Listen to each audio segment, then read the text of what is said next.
Meu tataravô aqui chegou antes da abolição. Nesse espaço se assentou. Começou a evolução.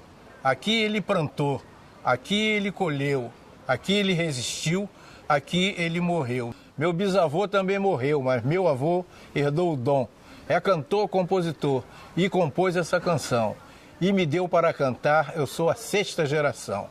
Sou quilombo, quilombola, sou recongo, sou zumbi, sou o as da resistência, não quero sair daqui.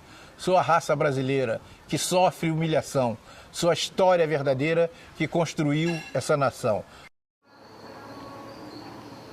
Hoje eu só sou conhecido como Luiz Sacopã. Eu sou nascido aqui no Quilombo Sacopã, mas eu sou nascido aqui no terreiro. Naquele tempo de parteira, aquelas coisas todas. Quem chegou aqui anteriormente foram meus avós, no século XIX, meado do século XIX. Meus avós vieram para Macaé. De Macaé surgiu uma caravana de escravos que vieram justamente capitaneado por uma pessoa que agora chamado Floriano, se não me falha a memória, justamente em direção a essa favela da Catacumba, onde era a moradia desses indígenas, que era ali que se concentravam justamente aquele pessoal que vinham de fora. E morreram, mas antes deles morrerem, meus pais vieram, eles são oriundos de Friburgo. Eles são de Friburgo, um lugar em Friburgo chamado Amparos. Tinha uma fazenda lá de Amparo, lá onde que eles eram explorados lá. E meus avós foram escravos justamente naquelas bandas. Meu pai, ele foi empregado da dona dessa gleba aqui toda, que pegava daqui do Maitá até o Corte Cantagalo. Ele foi empregado doméstico dela e fazia a demarcação dessa área toda, né? Ela falou para meu pai, olha, Manuel, você não precisa se preocupar, porque casa para os teus filhos, você tem. Mas minha mãe era analfabeta, meu pai era semi-analfabeto. Então meu pai não exigiu nada dela por escrito, né? Na cabeça dele aquilo, e ele sempre falava para nós, olha, meu filho, eu vou morrer, vocês conservam a nossa terra, mas título mesmo ali na mão, papel ali na mão, nós não tínhamos nenhum. As coisas aqui foram tomando assim vulto e tomando forma na década de 60 e 70, quando houve aquela política de remoção do povo pobre, né? Como a maioria do pobre é negro, então aquelas remoções de favela. Essas remoções começaram na década de 60, foram até 70 por aí. Então aqui era um local que você chegava aqui com muita dificuldade, passando pelas picadas, muito mato, era tudo terreno baldio. E a partir do momento que houve essa política de remoção, que as autoridades dominantes chamavam de um processo de higienização. Por incrível que pareça, o processo era esse. E eles teriam de tirar o pessoal na área de risco, né? Que a maioria das favelas estava em área de risco. Só que, a bem da verdade, não era uma área de risco, era uma área de rico. Ele tirava o S fora e ficava área de rico, porque a favela saía, vinha o bate-estaca e plantava ali vários prédios. Né? Essa era realmente a política. E nós entramos nessa luta do uso capião, e nesse uso capião nós ganhamos em primeira instância,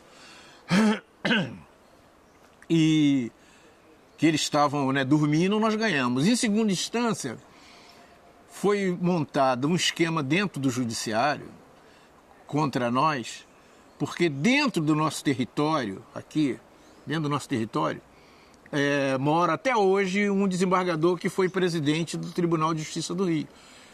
Então há um arqui-inimigo que nos queria, de qualquer maneira, nos nos derrotar de qualquer forma. Aí eles armaram um vespeiro lá dentro em segunda instância e nos ganharam de 3-0 em segunda instância nesse processo de uso capião. Como eu andava muito no mato, a minha brincadeira de infância era dentro do mato, né? Então eu andava de shorts, sem camisa, descalço. Minha ferramenta, digamos assim, minha proteção era uma tiradeira.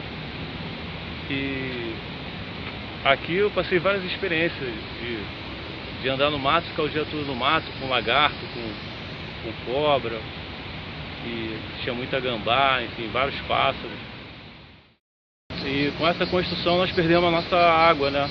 Que era a maior referência, que é a nossa água vinha da nascente. Eu ainda tive a oportunidade de ser criado com essa água, que era uma água bem cristalina, bem gelada, enfim. Que sustentava a gente, que a água é tudo, né? E com isso a gente tinha nossas criações, criação de porco, criação de galinha, que era a cultura da minha avó e do meu avô, plantavam também. E com o tempo isso tudo foi proibido, né? Cada hora era uma coisa, a mosca ia lá no prédio da madame, e o galo cantava, incomodava, entendeu? Então, na verdade, a gente vem sofrendo, né? Perdendo, né? Perdendo. Até a gente fala muito em cultura, mas a gente vem perdendo a própria nossa cultura, porque a gente é proibido de fazer tudo. As pessoas às vezes não têm noção. Mas eles agrediram aqui, desequilibraram esse pequeno espaço. Houve um desequilíbrio através dessa chapada que eles fizeram aí e cortaram muitas árvores centenárias. Ela impede a relação pedra-terra, pedra-água-terra. A água não vem aqui, entendeu? Isso, no caso, teria que ser um especialista para, assim, colocar a coisa, de repente, do lado científico. Mas eu, como nativo, como nasci aqui, a gente tem esse conhecimento, entendeu? Porque a gente percebe por que não está nascendo mais limão galego, por que os pés de goiaba morreram todos, pé de tangerina. Devido a esse desequilíbrio, isso foi uma agressão. Tia Neném foi uma guerreira. Eu me emociono muito quando falo em relação a ela, porque ela era uma pessoa que não tinha assim uma escolaridade, mas ela tinha um conhecimento profundo, não tinha tempo ruim para ela, entendeu? Não tinha tempo ruim para ela. O que eu falava, abraçar, e ela fazia parte do nosso grupo, do nosso conjunto, né? Ela era cantora. Então, a tia Neném lutou muito, ela por ser cantora de igreja, ela encontrava com a mulher desse desembargador. E ela falou para mim, Luiz, eu vou fazer o seguinte, eu vou falar com a dona Olga, se não me falha a memória, é a dona Olga, falar com a dona Olga, para ver se a gente para com esse negócio, essa política de discussão, dessas coisas. Vamos fazer uma política de boa vizinhança. Eu falei, Neném, mas quem não quer, não somos nós. Quem não quer são eles que não querem. O que a gente vai fazer? Ela falou, não, mas eu vou falar com ela para ver se eu falo com ele. Aí ela encontrou com a mulher dele na igreja e falou com a mulher. E a mulher falou, olha, toma o telefone, liga para ele, logo mais ele está em casa. Aí a tia Neném ligou para ele, para conversar com ele, ele esculhambou ela, deu ela 90 dias para sair daqui. Quando eu cheguei, ela estava aos prantos aí. Moral da história, quando chegou no outro dia, ela amanheceu morta. Aí o médico constatou que foi um infarto fulminante que ela teve. E aí, Diogo, fiquei maluco. Mas ela teve, para você ver que tipo de pessoa que ela era. Ela teve um enterro assim de uma celebridade, porque era no governo do garotinho, ou da Rocinha, sei lá. E eles mandaram um carro do bombeiro aqui para vir buscar o corpo dela. Coisa que eu não acreditei, só acreditei quando eu vi o carro chegar. Então ela saiu daqui em cima de um carro do bombeiro como uma celebridade. Mas o pior era irreversível, né? Que ela estava morta, não ia voltar, e foi assim, uma coisa que me deixou revoltado. Naquela época, realmente, eu tive vontade de fazer uma besteira. Tive vontade de... Aí o cara reforçou a segurança dele, botou a segurança dele, botou cerca elétrica, botou uma não sei o quê. Quer dizer, ele sabia que tinha feito, sabe, um mal, ele sabia o que ele tinha causado para a nossa família. Mas as coisas depois serenaram. Conformado, é claro que a gente não fica, porque a gente não vai se conformar com um lado desse, né? Mas foi triste, foi uma pior fase que a gente passou. Eu falo assim, eu no meu ínter, assim, de maneira de pensar, para mim a maior faculdade Quilombo Sacopã, é a faculdade da minha vida, porque aqui é um universo que acontece várias coisas, apesar de você olhar para a mata, achar tudo tranquilo, mas sob a mata, sob essa vegetação, tem muita pressão psicológica, e com isso você também aprende muita coisa, a resistir, a viver dentro desse contexto complexo de pressão, né? Então isso tudo a gente vem perdendo terreno. Quando eu falo resistir também é recuar, né?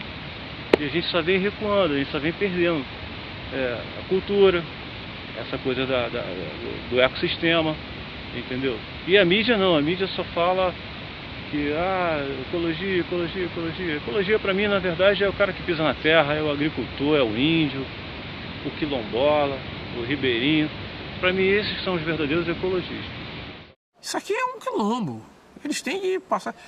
Você sabe o que acontece? Me desculpe o termo, mas eles simplesmente estupram a Constituição quando trata-se de lidar com o povo excluído da sociedade, que é o nosso caso.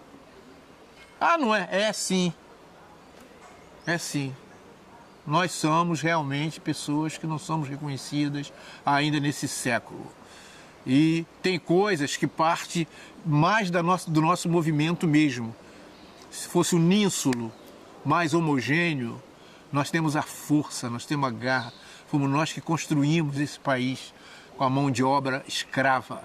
E o pior disso tudo é que a nossa ação continua no STJ para ser resolvida, essa ação de uso capião.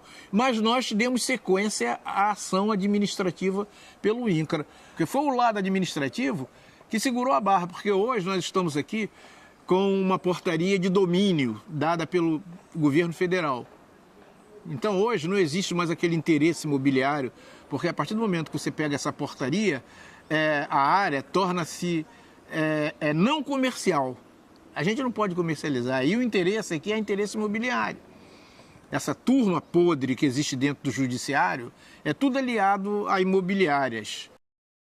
Partindo da síntese da palavra, eu acho que realmente, eu sempre brinco com o pessoal, eu chamo de apartheid social. Apartheid social é justamente isso, é separar, é uma separação, né? Você não pode viver aqui, porque você não tem as características ideais para você ser zona sul. Você tem que ir para a Baixada, morar na favela. Há cabimento de você aceitar isso no século XXI, início de terceiro milênio, há 127 anos da abolição? Tem condições de você aceitar? Quer dizer, esse estigma da escravidão, da segregação, ele continua encravado dentro da sociedade brasileira. O racismo em nosso país é institucional, não tem dúvida sobre isso. Sou quilombo, quilombola, sou rei Congo, sou zumbi, sou o as da resistência, não quero sair daqui. Sou a raça brasileira que sofre humilhação. Sou a história brasileira que construiu essa nação. Fim.